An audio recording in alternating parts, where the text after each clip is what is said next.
Alors aujourd'hui, je vais commencer une nouvelle série de vidéos qui sera en fait une sorte de livre audio qui sera même pas par chapitre, mais par sorte de petits épisodes, très courts épisodes qui sortiront doucement, qui en fait correspondent et constitueront le livre audio, enfin le livre tout court. Je suis désolé, je suis fatigué.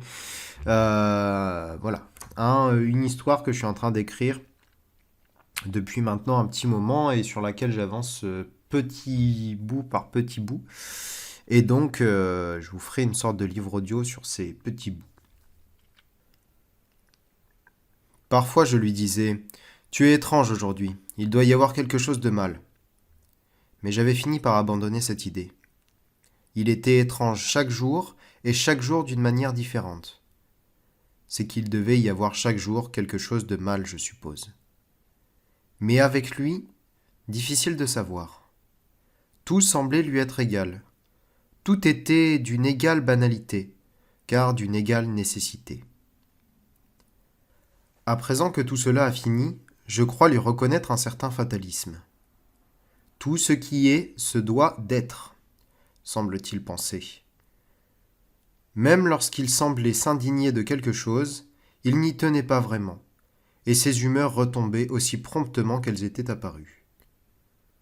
Oui, je crois que c'est le mot le plus juste pour le qualifier. Il semblait. Il semblait constamment. Ne faisait que sembler du matin au soir. Même la nuit, il semblait. Il faisait semblant de rêver quand il faisait semblant de dormir. Il avait tant de peine à singer les apparences humaines que j'avais développé pour lui un amour semblable à celui que l'on peut éprouver pour un animal domestique.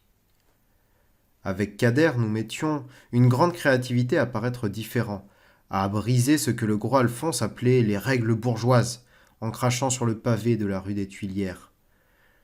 Pourtant, malgré tous les efforts que nous y mettions, personne ne nous regardait vraiment.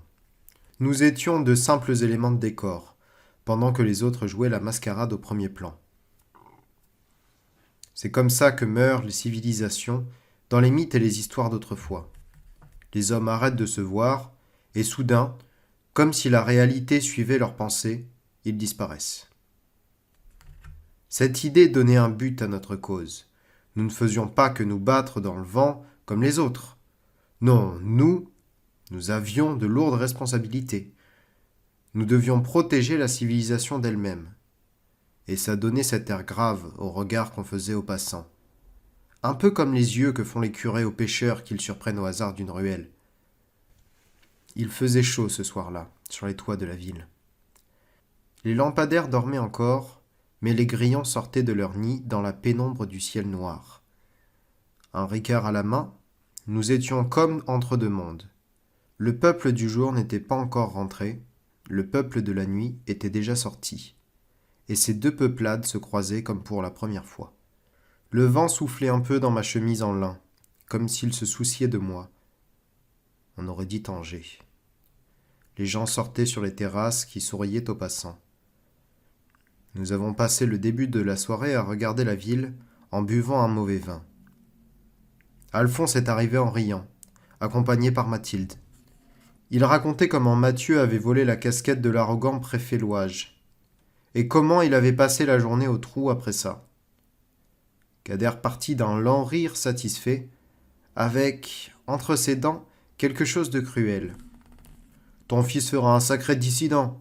Un jour viendra qu'il fera sauter la fichue tête du fichu empereur, s'exclama Kader en riant bien franc. Alphonse suivit. Je n'avais pas vu Mathilde depuis l'enterrement du père de l'ex-femme d'Alphonse. Je les regardais tous les deux un instant. Ils fréquentaient ensemble, c'était certain. Nous étions libres, je l'entends bien. Bien sûr, mais tout de même. Mathilde rendait à Sophie son amitié d'une bien drôle de façon. Et puis, Alphonse n'était pas à dédouaner de l'affaire.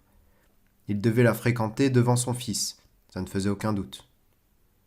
Mathilde avait changé. Elle avait vieilli de corps et d'esprit. Quelque chose s'était passé, je le voyais dans son regard. Elle s'était accrochée à Alphonse par désespoir. C'était certain.